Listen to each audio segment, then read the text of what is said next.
Nobody controls you because they are stronger than you. They control you because you are predictable. Think about the last time someone got a reaction out of you. Not a big moment, not something dramatic, something small, a message you didn't get, a tone you didn't like, a comment that felt slightly disrespectful. And suddenly, your mind started moving. You replayed it. You analyzed it. You felt something shift inside you. Maybe irritation, maybe insecurity, maybe the need to respond immediately. And without realizing it, you walked straight into it. Because that moment, it wasn't random. It was predictable. And predictability is the easiest way to control a human being. Most people think control looks like force, like someone dominating you, pressuring you, making you do something against your will. But real control is quieter than that. It doesn't push you, it guides you, it nudges your emotions. Just enough, so you make the decision yourself. That's why the most controlled people are the ones who feel the most free. Because they don't see it happening. They think their reactions are natural. They think their emotions are honest. They think their responses are theirs. But look closer. Every time you react instantly, you reveal something. What bothers you? What triggers you? What you care about too much. And once someone understands that, they don't need to fight you. They just need to touch the right nerve, say the right words at the right moment, and you will respond exactly how they expected. That's not power. That's programming. Most people live their entire lives like this, reacting, explaining, defending, proving, without ever realizing that every reaction is a loss of control. Now here's the uncomfortable truth. The more emotionally expressive you are, the easier you are to control, because you become readable, transparent, predictable. People can see your reactions before you even speak. They can feel your insecurity, your need for approval, your fear of being misunderstood. And once they see that, they adjust, not to help you, but to influence you. That's why some people always seem to stay one step ahead, not because they are smarter, but because they are watching while you are reacting. There's a certain type of person you've encountered them before. They don't react the way others do. You try to provoke them. Nothing happens. You expect a response. They give you silence. You look for emotion and you find control. At first, it feels confusing. Then, it feels uncomfortable because suddenly you don't know what they're thinking. You don't know how they feel. You don't know how to influence them. And in that moment, you lose your sense of control. That is emotional danger. Not being loud, not being aggressive, not being cold or distant, but being unreadable, being so internally stable that no one can pull you out of your center. This is the kind of power most people never develop because they've been taught the opposite. To express everything, to react honestly, to be themselves at all times. But what if that's the trap? What if the version of you that reacts instantly is the easiest version of you to control? What if your emotions are not your strength, but your exposure? Think about it.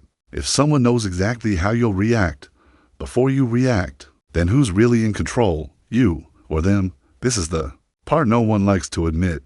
You don't get controlled because people are powerful. You get controlled because you are understood too well. To easily, to clearly. And the moment someone understands your emotional patterns, they don't need authority over you. They already have influence. So the real question is not, how do I become stronger? Is this, how do you become someone no one can figure out? Because once you remove predictability, you remove control. And once you remove control, you become dangerous. Not to others, but to anyone who ever thought they could control you. You believe you are in control of your emotions. That belief feels natural, comforting, even, because if you're in control, then no one else is. But look closer. If you were truly in control, why can a single sentence change your entire mood? Why does one person's opinion stay in your mind for hours, sometimes days? Why do you feel the urge to respond, even when silence would serve you better? That's not control. That's reaction, and reaction is predictable. Most people confuse emotional expression with emotional freedom. They say, I just say what I feel. I don't hold things in. I'm being real. But what they call real is often just automatic, a pattern, a habit, a conditioned response built over years. From childhood, you were trained to respond emotionally. Approval made you feel worthy. Criticism made you feel small. Rejection made you feel anxious. And slowly, without noticing, your mind built shortcuts. Someone raises their voice, you tense up. Someone questions you, you defend. Someone pulls away. You chase dot not because you choose to, but because you've done it before. So many times, it no longer feels like a choice. This is the illusion.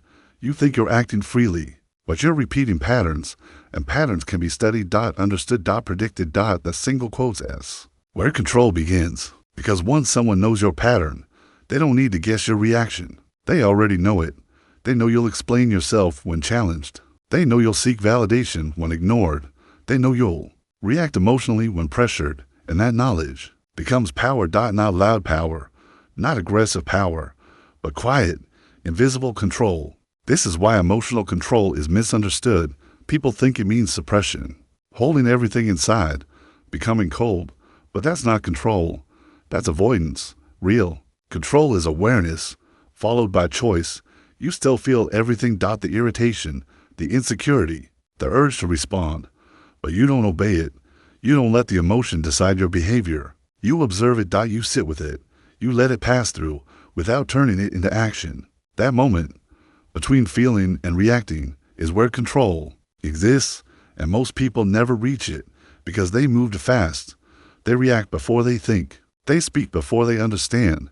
They defend before they observe. And every time they do, they reveal themselves a little more, their triggers, their fears, their weaknesses, until eventually they become completely readable dot, and once you are readable, you are controllable. So the question is no longer, do you feel emotions? Of course you do. The real question is, do your emotions control you, or do you control what you do with them? Predictability feels comfortable dot, it makes people trust you dot, it makes interaction smooth. It creates a sense of stability dot, but beneath that comfort, there's a hidden cost. Because the moment someone can predict you, they no longer need to understand you. They just need to use you dot. Think about it. If someone knows exactly how you will react in a situation, then your response is no longer yours. It's expected, and anything that is expected can be controlled. This is how subtle power works, not through force, but through anticipation dot. In relationships, it happens quietly. One person learns that if they pull away, you come closer. If they act distant, you chase. If they criticize, you try to prove yourself dot. At first, it feels emotional dot, but over time, it becomes mechanical. They don't have to think anymore dot. They already know what you'll do. And without realizing it, you've handed them control dot. The same thing happens in social environments dot. People watch. They observe how you react under pressure, how you respond to tension, how quickly you defend yourself dot, how easily you get affected. And once they understand your pattern, they adjust their behavior accordingly, not always with bad intentions, but always with influence, because predictable people are easy to navigate, easy to push, easy to manage dot. Now compare that to someone unpredictable. You don't know how they'll respond. You don't know what affects them. You don't know what they're thinking, and suddenly something changes. You slow down. You think. Before speaking dot, you hesitate, because uncertainty creates caution, and caution shifts power. This is why mystery has always been associated with strength, not because it hides weakness, but because it removes access. When people can't read you, they can't form strategies around you. They can't push the right buttons. They can't predict the outcome, and without prediction, control disappears. This doesn't mean becoming random or chaotic. Unpredictability is not confusion dot, it's control over what you reveal dot, it's choosing when to respond and when to stay silent dot, it's deciding which emotions are visible and which remain private. Because the less people understand your internal state, the less they can influence it. Most people live in emotional loops dot, same triggers dot, same reactions, same outcomes dot, again and again, and every loop makes them easier to control. But the moment you break that pattern, you become different. You become harder to read, harder to influence, harder to control. And that's when something interesting happens. People stop trying to control you and start trying to understand you, because unpredictability doesn't just remove weakness. It creates presence, a quiet, unsettling presence, the kind that makes people think twice, the kind that makes them careful, the kind that makes them realize you are no longer playing the same game. Manipulation almost never looks like control. That's why it works so well dot. It doesn't come with force dot. It doesn't feel aggressive. It doesn't announce itself as something dangerous dot. Instead, it feels natural dot. It feels like your own thoughts, your own emotions, your own decisions. And that is the illusion. Because manipulation doesn't control your actions directly, it controls the emotions that lead to your actions. And once your emotions are influenced, your behavior follows automatically. Every human being has emotional triggers. Fear of rejection. Need for approval. Desire to feel important. Fear of being misunderstood. These are not weaknesses by themselves. They are part of being human. But when they are unobserved, they become openings, points of entry. And the moment someone understands those entry points, they don't need to overpower you. They just need to activate you. Think about how easily your mood can shift. One message changes your energy. One comment makes you defensive. One silence makes you overthink. That's not coincidence. That's emotional responsiveness, and in the wrong hands, it becomes predictability. A manipulator doesn't need to guess your behavior. They watch. They observe patterns over time. They notice what makes you react quickly, what makes you try harder, what makes you uncomfortable. And slowly, they build a map of your emotional system. Once that map is clear, influence becomes easy. They know when to give attention and when to withdraw it. They know when to praise you and when to criticize you. They know how much pressure to apply without pushing you away. And because everything is subtle, you don't see it as manipulation. You see it as reality. Sometimes it sounds like care. I'm only telling you this because I want you to improve. Sometimes it sounds like authority. You should trust me. I've been through this before. Sometimes it sounds like closeness. I know you better than anyone else. And slowly, you start adjusting, not because you're forced to, but because you feel like you should. That's the key. Manipulation replaces force with emotion. It doesn't push you. It pulls you. It creates internal pressure until you move on your own.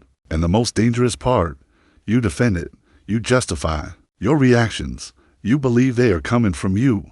But if someone can consistently predict how you will feel, they can guide what you will do. Not directly, but strategically. This is why emotionally reactive people are easier to influence, because their responses are immediate, and immediate responses don't leave room for awareness. No pause. No observation. No control. Just reaction. And reaction is easy to trigger. But when someone cannot predict your emotional response, everything changes. The same tactics stop working.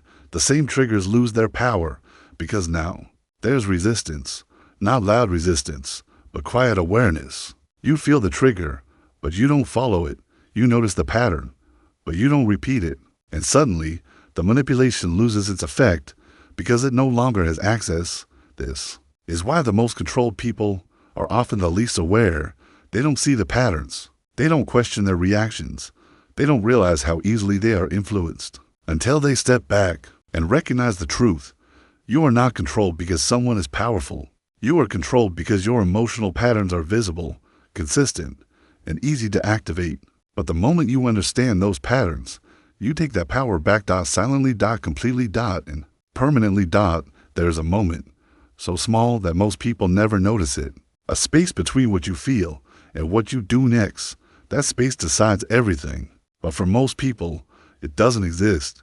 Something happens, and they react instantly. No pause. No awareness. No control. Just emotion turning directly into action. And over time, this becomes their identity. I'm just like this. I can't help it. That's how I am. But that's not who you are. That's what you've practiced. Because reacting is easy. It's automatic. It requires no effort, no thinking, no discipline. But awareness requires distance. It requires you to step back, even when the emotion feels intense. And that's where most people fail. Because when you feel something strongly, you want to express it immediately. You want relief. You want resolution. You want to release the tension. So you speak too quickly. You defend too soon. You react too early. And in doing so, you lose control of the moment. But emotionally dangerous people do something different. They don't rush. They don't chase the emotion. They don't let the feeling decide their behavior. They pause, even if it's just for a second. They notice what's happening inside them. Anger rising, ego reacting, insecurity speaking. But instead of becoming it, they observe it. That observation creates separation, and that separation creates control. Imagine someone criticizes you. The automatic reaction is to defend yourself, to explain. To justify. To prove them wrong. But awareness interrupts that pattern. You feel the urge, but you don't act on it. You let the silence sit. You allow the moment to exist. without trying to fix it instantly. And something unexpected happens. The other person becomes uncomfortable because they expected a reaction. They were ready for it. But now, there's nothing. No defense. No explanation. No emotional response. Just presence. And that presence shifts the power, because now they don't know what you're thinking. They don't know how you feel. They don't know how to control the situation anymore. This is the difference between reaction and awareness. Reaction is predictable. Awareness is controlled. Reaction gives away information. Awareness protects it. Reaction makes you easy to read. Awareness makes you difficult to understand. And when you become difficult to understand, you become difficult to control. This is where emotional danger begins. Not in what you feel, but in what you choose not to reveal. Most people don't realize how much they reveal. Without ever saying a word, it's in their face, their tone, their timing. A quick reply shows eagerness. A long explanation shows insecurity. A sudden reaction shows emotional exposure, and all of it is being noticed. Not consciously, maybe, but people feel it. They sense when you are affected. They sense when you are trying hard. They sense when something has power over you. And the moment they sense that, the dynamic changes, because now they know where your control ends. Being unreadable is not about hiding everything. It's about choosing what is visible and what remains private. It's about control. Most people operate on impulse. They show what they feel immediately. If they're excited, it shows. If they're upset, it shows. If they're uncertain, it shows. And while that may feel honest, it also makes them easy to understand, easy to predict, easy to influence. But emotionally dangerous people are different. They feel everything, but they don't display everything.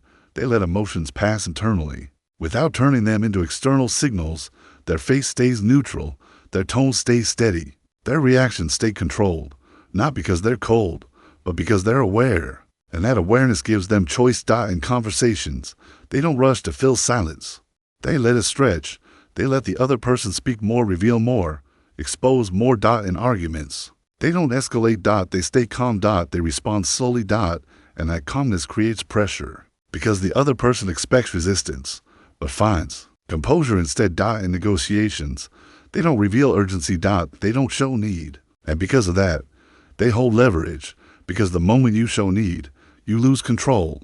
Mystery creates tension. And tension creates attention. When people can't figure you out, they focus on you more. They think about what you're thinking. They question what you're feeling. They try to read between the lines, and in doing so, they give you their attention. Not because you demanded it, but because you didn't give them enough information. This is why silence is powerful. Not empty silence, but intentional silence. Silence that holds presence. Silence that creates uncertainty. Silence that forces others to fill the gap. Because when you say less, others reveal more. And the more they reveal, the more you understand them, while they understand less about you. That imbalance is where control begins. Being unreadable is not about manipulation. It's about protection. Protecting your emotional state. Protecting your intentions. Protecting your reactions. Because the less people can see inside you, the less they can influence what's inside you. And once you reach that point, you become difficult to pressure, difficult to trigger, difficult to control. Not because you resist, but because there's nothing visible to push against. And that's what makes you powerful, quietly, effortlessly. Unpredictably. Emotional attachment is one of the most overlooked vulnerabilities. We don't think of it as weakness. We call it love. Friendship. Connection. Desire. But attachment always comes with a cost. The more you need something, approval, validation, affection, the more control it gives others over you. Think about it. Someone disagrees with you. You feel the need to justify yourself. You chase their understanding. You hope they'll approve, all because you're attached to what they think. And the moment they recognize your attachment, the dynamic shifts. They hold leverage. A simple withdrawal of attention, a subtle criticism, or even indifference can destabilize you. Detachment, however, flips the game. It is not coldness. It is not apathy. It is freedom. Detachment removes the hooks others rely on. It strips away leverage. When you are emotionally detached, you can observe without reacting. You can participate without needing validation. You can walk away without drama. It creates silent authority. You've seen it before. The person who leaves calmly when insulted. The individual who refuses to chase after approval. the one who doesn't react when provoked. They are dangerous, emotionally dangerous, not because they attack, but because they cannot be controlled. Detachment is a mindset. It begins with awareness of dependency. Ask yourself, what am I attached to? What do I need from others to feel safe, secure, or valued? Then step back. Observe. Release the need. You don't have to sever connections. You simply refuse to let them dictate your emotions. In social dynamics, this is revolutionary. Leaders who remain detached gain respect. Negotiators who are detached gain leverage. People who refuse to be controlled gain freedom, because control only exists where there is dependency. The moment you remove dependency, you remove control. And detachment also strengthens other traits. It sharpens clarity. It enhances patience. It amplifies presence. When others can no longer push your buttons, your energy shifts. They notice. They respect. They hesitate. And that hesitation creates space for influence. Detachment does not make you invincible. It makes you strategically untouchable. Emotionally dangerous people are not always reactive or aggressive.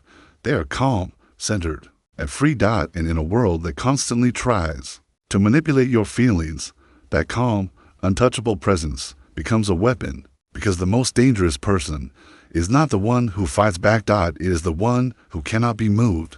And that power comes from detachment. Emotionally dangerous people don't react, they calculate. They pause while others rush. They observe while others act. They think while others feel. Most people mistake impulsiveness for authenticity. They believe reacting immediately proves honesty, but in truth, instant reactions are just patterns, predictable, readable, and exploitable. Strategic thinking begins with a simple shift. Instead of asking, "What do I feel?" ask, "What should I do?" Pause, analyze, choose. This pause is the difference between being a puppet and being the puppet master. Imagine a colleague publicly criticizes you. An impulsive response might be anger or defensiveness. You speak, react, justify, instantly giving away power. A strategically minded person, however, notices the trigger but does not obey it. They observe. Why did this comment provoke me?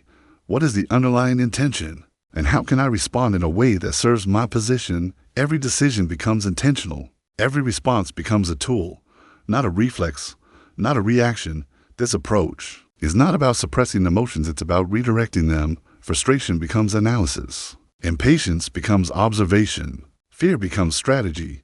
Even small actions matter. Delaying a reply to a provocative message. Asking questions instead of defending your point. Listening quietly while others reveal more than they intend. Each choice chips away at predictability. Each calculated response builds influence. Emotionally dangerous individuals think in terms of outcomes, not impulses. They prioritize results over feelings.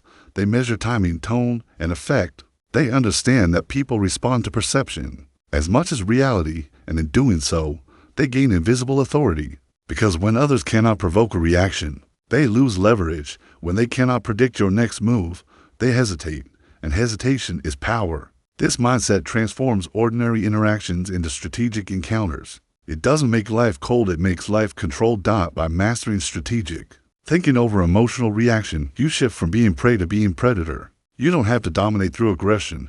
You dominate through foresight, observation, and deliberate choice. The world responds to those who act with awareness, who choose their battles carefully, who do not reveal everything they feel. And that is the essence of emotional danger, not in force, not in aggression, but in the silent calculation that others cannot see. Once you embrace this approach, emotional control becomes intelligence, and intelligence, more than strength, determines who truly leads. The most dangerous person in any room is not the loudest, but the one who reacts the least and thinks the most. Theory is one thing, reality is another. Emotional control becomes truly powerful when applied to real-life situations. It's here, in the daily interactions, that emotional danger translates into influence. Consider the workplace. The loudest voices often grab attention, but it is rarely the loudest who shape outcomes. It is the calm observer, the one who listens, the one who reacts strategically, not impulsively. A quiet leader doesn't need to dominate meetings. They wait, they observe, they let others reveal their intentions. They only act when the timing maximizes impact. In negotiations, emotional control is leverage. An emotionally reactive person shows need. They reveal urgency. They display insecurity, and their counterpart senses it immediately. Bargaining power is lost, but the unreadable negotiator, the one who feels the tension without showing it, shifts the dynamic entirely. They ask questions. Instead of arguing, they remain calm while the other escalates. They create hesitation in their opponent. Hesitation leads to doubt. Doubt leads to concessions, and concessions are influence. Relationships are no different. Those who overreact, over-explain, or overcompensate give away power. Their partners learn how to push buttons. They learn which words sting, which silences unsettle, which gestures provoke. But someone who masters emotional invisibility, who detaches without disengaging, becomes a subtle authority. They are not cold, they are untouchable. They do not fight for control, they exist beyond it, and that quiet strength changes interactions at every level. Even in social settings, the principle holds. The person who remains calm in chaos, who does not seek validation from peers, who controls what is revealed and what is hidden. They command attention, they influence decisions. They are respected without demanding it, because influence is not about volume, it is about perception, and perception is shaped by emotional cues. When others cannot read you, when they cannot trigger predictable reactions, you gain silent authority. Control becomes subtle, but undeniable. It is the power of presence, the unbothered individual, the quiet observer, the calm negotiator. They move through the world differently. Others adjust their behavior to match them. They hesitate, they question, they strategize, and all this without a single overt act of dominance. This is why emotional control is a cornerstone of human influence, not because it forces compliance, but because it shapes perception. When mastered, it transforms ordinary people into figures of authority, invisible yet unmistakable, quiet yet profoundly impactful. The emotionally dangerous are not loud, they are steady, they are deliberate, and they are always a step ahead. Emotional control is not an innate gift. It is a skill, a discipline that can be built, but it requires consistency and patience and awareness. The first step is observation. Notice your reactions. Track your impulses. Identify what triggers immediate responses: anger, defensiveness, insecurity, validation seeking. Ask yourself, why did I react this way? Was this reaction necessary? Was it intentional or automatic? Next comes delayed reaction. Pause before responding. Even a few seconds can make a difference. Let the emotion pass through without acting on it immediately. This tiny gap creates awareness, and awareness is the foundation of control. Controlled speech is equally important. Words are powerful. They reveal intentions, feelings, and vulnerabilities. Speaking less does not mean silence, it means precision. Choose words that serve your purpose, not your ego. Think before speaking. Observe the effect of what you say. Adjust without revealing too much. Observational awareness transforms how you experience the world. Notice the emotional patterns of others. Understand what motivates them. Predict what they might try to elicit from you, and respond strategically. Another powerful tool is emotional journaling. Write down situations that triggered strong reactions. Reflect on what emotions arose, why they arose, and how you responded. Over time, patterns become clear. You begin to recognize habitual reactions and areas of vulnerability. Consistency is key. Emotional discipline is not built overnight. It grows gradually through repeated practice, reflection, and self-control. As discipline strengthens, something subtle but profound occurs. You begin to feel empowered. You no longer react automatically. You observe, calculate, and choose. You create a presence that is difficult to influence. And this is where emotional danger emerges. The person who masters discipline is neither aggressive nor cold. They are aware. They are strategic. They are unpredictable. People around them sense it. They hesitate. They question. They cannot manipulate, because discipline transforms vulnerability into strength, awareness into authority, observation into influence. Emotional control is not about becoming someone you are not. It is about becoming fully aware of who you are and choosing what to reveal and what to protect. And the more you practice, the more you step into a presence that is impossible to predict and impossible to control. This is the essence of emotional discipline, not suppression, not detachment for its own sake, but deliberate mastery over your reactions, your expressions, and your influence. And once this mastery is achieved, you are no longer vulnerable to manipulation. You become Quietly, undeniably dangerous, emotional weakness is invisible. It doesn't announce itself with a warning. It doesn't scream danger, but its effects ripple through every corner of life. Every time you react impulsively, every time you seek validation, every time you hand over control of your feelings to someone else, you pay a cost. And often, you don't even notice it. Start small. A word that stings a little too much. A comment that sticks longer than it should. A moment where your emotions dictated your actions instead of your mind. These moments accumulate. They create patterns, and patterns become predictable. Predictable behavior becomes a roadmap for others to influence, exploit, and manipulate you. Consider the workplace. The emotionally reactive employee is constantly swayed by office politics. Criticism becomes personal attacks. Praise becomes validation to chase. Small disagreements escalate into conflicts. Opportunities are lost. Decisions are influenced. Respect is chipped away. In relationships, the cost is even more intimate. When you react without awareness, you give partners or friends power over your emotional state. A careless word can lead to over-apologizing. A perceived slight can trigger unnecessary drama. Attachment becomes leverage, and leverage becomes control. Even in social settings, emotional weakness shows. People notice who gets flustered, who gets defensive, who is eager to please, and slowly, that perception shifts. They no longer see you as strong. They see you as manipulable, someone whose boundaries are weak, someone whose reactions are predictable. The consequences are subtle, but they are everywhere. You may feel exhausted, drained by constant emotional turbulence. You may feel powerless, as though life happens to you rather than through you. You may feel frustrated, confused why others seem to influence you so easily. This is the dark cost of emotional weakness. It's not just external, it's internal. It erodes self-respect, it weakens decision-making, it diminishes confidence, and the cruel irony, most people never realize it. They think their emotional responses are genuine expressions of self. They believe authenticity means reacting freely. But unrestrained emotion is not authenticity.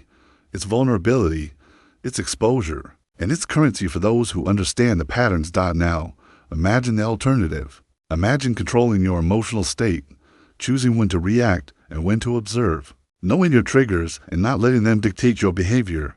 Suddenly, the landscape changes. People hesitate before challenging you. They cannot push you. They cannot manipulate you. What once cost you influence, energy, and respect now becomes neutral, because the most dangerous person is not the loudest nor the strongest. It is the one whose emotions cannot be read, the one whose reactions cannot be predicted, the one whose inner state cannot be accessed. This is why emotional weakness is so costly. It determines who will influence your life, who will push you, who will hold sway over your decisions. And until you recognize the patterns, until you practice awareness, until you build discipline, you remain exposed, manipulated, drained, controlled. The cost is not just in the moment. It accumulates over years. It shapes relationships, careers, and your own sense of power. But awareness is the first step toward liberation. The moment you see how your emotions are being used, the moment you pause before reacting, the moment you reclaim control, you stop paying the price, and the silent, unshakable power of emotional danger begins. From exhaustion to energy, from manipulation to influence, from vulnerability to authority. The cost of weakness is high, but the reward of control is priceless. Power is rarely loud. Control is rarely visible. The most dangerous person in any room is not the one who shouts, or threatens, or dominates. It is the one you cannot read. Throughout life, we are trained to react, to express immediately, to seek validation, to respond to every stimulus as if it is urgent. But emotional danger teaches a different truth. Strength lies in restraint. Influence lies in observation. Power lies in invisibility. Imagine a world where your emotions are yours alone, where no one can predict your reactions, where your inner state is untouchable, where others hesitate, question, and strategize because they cannot access you. That is the silent power within. It is not about aggression. It is not about dominance. It is about control over yourself first, then over the space you inhabit. Consider the people around you. The loud, reactive voices demand attention, but they give away control. The subtle, composed individuals, however, move with an authority that is quietly magnetic. They do not force respect. They command it through presence, through timing, through the knowledge that their inner world is their own. This power begins with awareness. You must recognize your emotional patterns, your triggers, your vulnerabilities. You must see where others have influenced you and how easily, and then you must pause, observe. Choose. From awareness comes discipline. Discipline allows you to delay reaction, to speak deliberately, to remain calm under pressure, to respond strategically rather than impulsively. From discipline comes detachment. Detachment frees you from dependency, from the need for approval, validation, or affection. It strips leverage from those who might otherwise control you. It makes you untouchable without aggression, without struggle, without conflict. From detachment comes unreadability. When others cannot interpret your emotions, when your reactions are unpredictable, you become invisible to manipulation. Your inner world becomes a fortress. Your presence becomes influence. And finally, from all of this emerges emotional danger, a quiet, unshakable power, the ability to move through life without being controlled, the ability to shape outcomes without needing to dominate. You don't have to shout to be heard. You don't have to fight to be feared. You simply need to become impossible to predict, impossible to manipulate, and impossible to control.